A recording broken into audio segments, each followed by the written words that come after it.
Hello everyone. Welcome to the scholar. तो जैसे कि मैं हिस्ट्री से आपको कुछ टॉपिक दे रहा हूँ इंपॉर्टेंट वाले, जो मुझे लग रहा है कि इंपॉर्टेंट एग्जाम में आ सकता है।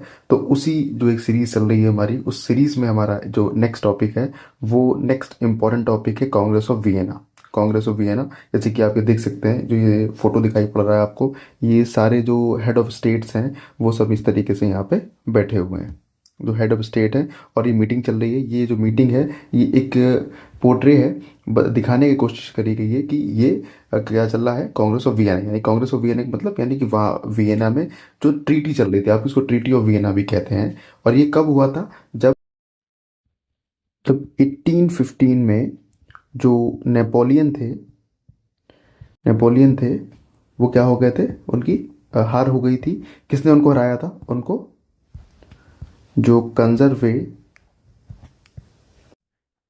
जो कंजर्वेटिव्स थे, उन्होंने क्या कर दिया था, नेपोलियन को हरा दिया था। ठीक है। तो उसके बाद क्या हुआ था, यानी कि एक सेटलमेंट था, एक ट्रीटी हुई थी। कहाँ पे हुई थी? वो वियना में हुई थी। इसीलिए इसे कहा जाता है कांग्रेस ऑफ वियना 1815। यानी कि 1815 में वो हार गए थे। और ये पूरी मीटिंग में कोशिश ये थी कि नेपोलियन ने जितना भी रिफॉर्म्स ला दिए हैं उन सबको अंडन कर देना चाहिए। यानी कि जो जैसे थे वैसे ही कर देने चाहिए। यानी कि जो देखिए नेपोलियन थे, नेपोलियन बहुत बड़ा मैसेज दे रहे थे, किसके लिए? डेमोक्रेसी के लिए। डे- एक मिनट।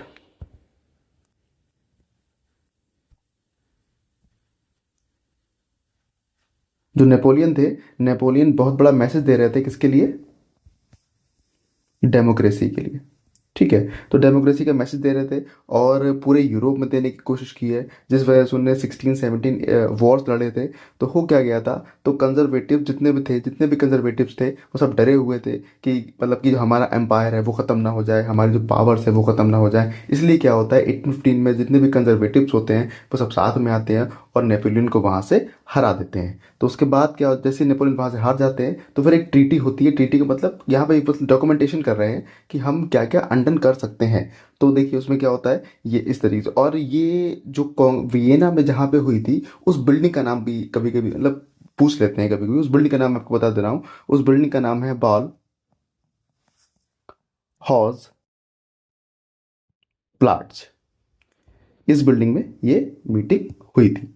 यानी कि बॉल हॉज प्लाट्स, इस बिल्डिंग में क्या बोलते हैं, मीटिंग ये वाली हुई थी। उसके बाद आप देखिए, थोड़ा मैप से समझाने की कोशिश करता हूँ मैं आपको किस तरीके से क्या चीज़ें थी। यानी कि जब नेपोलियन अपना काम कर रहे थे, यानी कि रूल कर रहे थे चीज़ों को, उस टाइम क्या था, उस टाइम इस तरीके से दिखाई पड़ता था। यानी कि जो फ्रेंच, ये जो बाउंड्री आप ये देख रहे हैं, ये जो बाउंड्री दिख रही है, ये जो येलो वाला पार्ट देख रहे हैं आप, ये जो बाउंड्री है, ये आपका क्या है, ये फ्रांस है। ठीक, ये वाला भी फ्रांस है, ये वाला फ्रांस है। उसके बाद जो लाइट ग्रीन से आप ये देख पा रहे हैं, ये वाला जो पार्ट है, लाइट ग्रीन वाला पार्ट जो है, ये इसकी बात कर रहा हूँ मैं। जो लाइट ग्रीन से आप देख पा रहे हैं पार्ट, ये क्या हुआ था, यानी कि डिपेंडेंसीज थी इनके ऊपर, फ्रांस मतलब फ्रांस के ऊपर ये डिपेंडेंट थे। यानी कि ये जीत लिए गए थे। और इसके बाद क्या हो रहा था, जो भी यहाँ से डिसीजन, मतलब कि इन एरियाज में डिसीजन जो भी होगा वो कहाँ से होगा, इनसे पूछे बिना नहीं होगा। यानी कि इसके अंडर में था ये कंट्रोल। ठीक है। अगला देखिए, उसके बाद क्या था, यानी कि ये यहाँ पे प्रॉपर नेपोलियन जीते नहीं थे, लेकिन ये नेपोलियन को सपोर्ट करने वाले लोग थे। ये जो एरिया देख रहे हैं आप, नेपोलियन को सपोर्ट करने वाले लोग यहाँ पे थे। यानी कह सकते हैं नेपोलियंस के अलाइज थे। यानी कि अगर नेपोलियन को नीड होगी इनकी आर्मी की तो वो नेपोलियन के साथ आके खड़े हो जाएंगे। बाकी जो आपको दिखाई पड़ रहा है, ये वाला जो ग्रे कलर दिखाई पड़ रहा है, ये इंडिपेंडेंट थे, यानी कि नेपोलियन के अंडर में नहीं थे।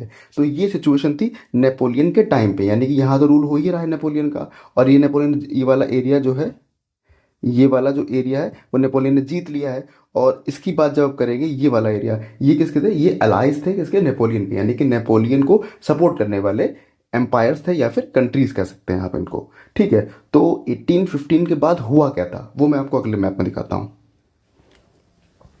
18 यानी कि जो 1815 के बाद की बात है वो दिखाता हूँ मैं आपको यहाँ पे। ये देखिए 1815 में ये हुआ था।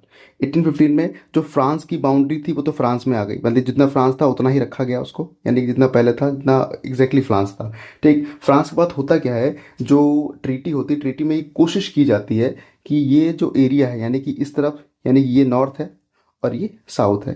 तो जो फ्रांस है अपनी बाउंड्री बढ़ा सकता है, या तो नॉर्थ में बढ़ाएगा या तो साउथ में बढ़ाएगा, यानी कि ये वाला जो एरिया कह रहे हैं। तो होता क्या है, नॉर्थ में जो नीदरलैंड रहता है, यानी kingdom of Netherland, kingdom kingdom of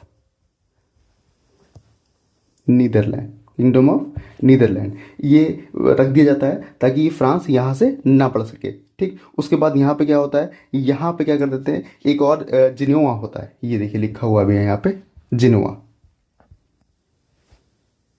जिनोआ, इसको स्टैब्लिश कर देते हैं ताकि फ्रांस यहाँ से भी आगे ना बढ़ सके। यानी कुल मिला के कर दिया गया था, फ्रांस को कैप्चर कर दिया गया था। डर बहुत था कंजर्वेटिव में, क्योंकि फ्रांस बहुत सेंसिटिव एरिया था यूरोप का, और नेपोलियन जैसे लीडर और भी बन सकते थे। इस वजह से फ्रांस को कैप्चर कर दिया गया कि इसके पास क्या होना चाहिए, इसके पास पावर नहीं होनी चाहिए, ताकि ये अपनी जो टेरिटरीज को है उसको एक्सपेंड ना कर ले। बहुत डर था, इस वजह से क्या कर दिया, इससे यहाँ रोक दिया गया और इसको यहाँ रोक दिया गया। कुछ और चेंजेस भी इसमें आए हैं, वो चलिए अब हम लोग लिख के समझते हैं। ठीक है,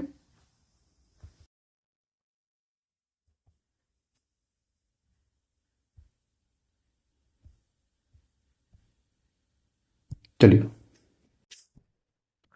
मतलब कुछ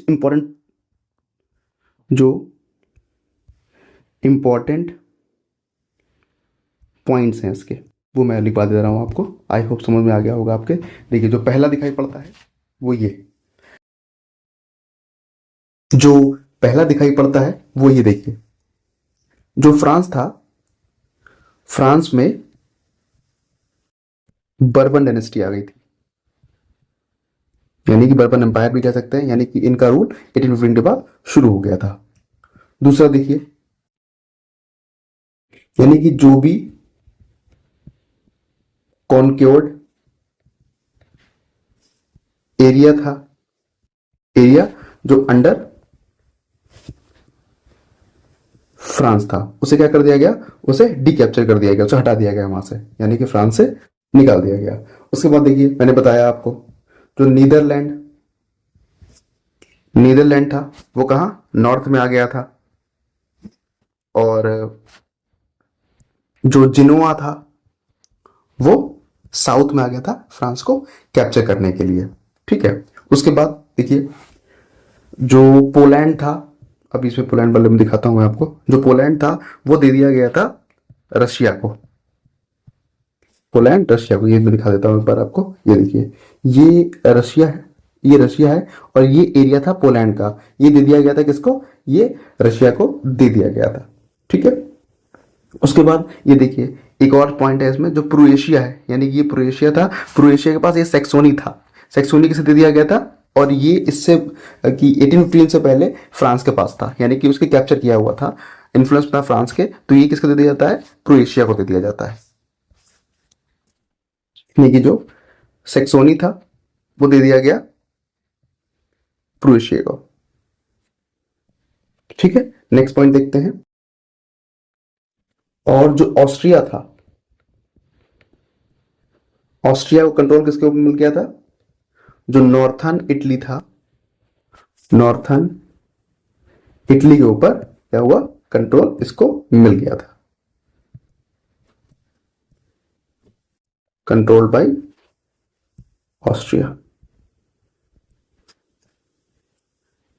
ठीक है, तो ये इंपॉर्टेंट पॉइंट्स हैं मेरी साइड से, जो कांग्रेस ऑफ वियना के से जुड़े हुए हैं। ठीक है, तो देख लीजिए एक बार फिर से, मैं दिखा देता हूं आपको। ये देखिए, ये मैंने दिखाया आपको, ये जिस बिल्डिंग में हुआ था उसका नाम क्या है, building of the ball house plot. नाम आता नहीं है अक्सर, लेकिन फिर भी आपको बता दिया मैंने। ठीक है, 1815 में हुआ था, वियना में हुआ था, और ये 1815 में जो हालात थे वहां पे, 1815 से जो पहले, यानी कि नेपोलियन के टाइम पे जो हालात थे, वो बताने की कोशिश की है इसमें। ये देखिए, इस तरीके से एरिया है ये पूरा। उसके बाद ये जो अगला दिखाते हैं, ये वाला मैप, ये जो मैप है, इस मैप में दिखाया है कि 1815 के बाद क्या क्या चीजें हो गई थी, यानी कि ये यहाँ से इस तरीके से चीजें अलग हो गई। और ये कुछ इंपॉर्टेंट मेरे तरफ से, मेरी साइड से कुछ इंपॉर्टेंट पॉइंट्स हैं जिनको आप नोट डाउन कर सकते हैं। नोट डाउन करने के साथ साथ क्या कर सकते हैं, उसको अपने बोर्ड के एग्जाम में भी लिख के आ सकते हैं। ठीक है, तो ये टॉपिक मेरे साइड से कंप्लीट होता है। नेक्स्ट टॉपिक लेके मैं फिर से आपके सामने आऊंगा, तब तक के लिए थैंक यू।